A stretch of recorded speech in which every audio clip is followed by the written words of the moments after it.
Hi folks, Frank Lee Rio here with the sixth installment of the Second American Civil War. When we were speaking of the Second American Civil War, we quoted Guillermo Strauss where he parted company with James Joseph in the analogy of the left. Strauss was the opinion that the best analogy was to think of the left as a bunch of sheep, sheepish sheep, as he called them. And what's interesting is that these sheep tended to think of the rest of the animal kingdom as being part of a giant right wing opposition.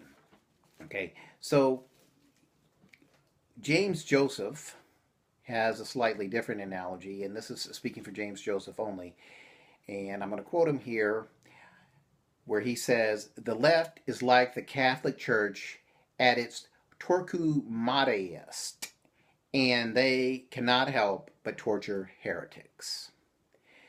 They are opposed by denominations of Protestants," he uses a small p there significantly, "who cannot agree on style, structure, or doctrine, but who coalesce around their resistance to tyranny." And then I'm going to leave you with one more quote that they both agree on, and that's that the news media serve as a collective papacy for the left. So there's a couple of important facts there. One is that the left is a giant herd, a giant mob, a giant group of people who see things the same way because they want to see things the same way.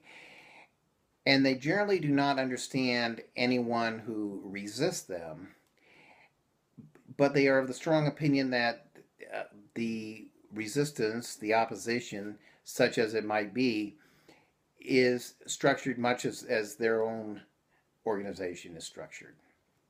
So they see anyone who would disagree with them as being belonging to a counterflock or a counter papacy, if you will. So we're going to leave this segment, and we're going to cut a little bit short because we just want one important takeaway. We've been a little bit long on the introduction with Strauss and Joseph. I called him James a couple times, James Joseph. In the introduction here, it's my intention to bring things up to the current real soon. But there's one important takeaway from today, and that's that the Second American Civil War, don't think of it as left versus right. Think of it as the left versus the world. It's the left versus the world. That is the dividing line. Those are the two sides. So until that next installment, I do want to bring your attention. I'm starting to link my two diet books beneath the. If you scroll down from this vid, you should see some links there, and here's a few tidbits of dietary information. Should give you something to chew on, some food for thought in the dietary department. And once more, Frank Lee Rio reminds you that all dietary advice should be taken with a grain of salt.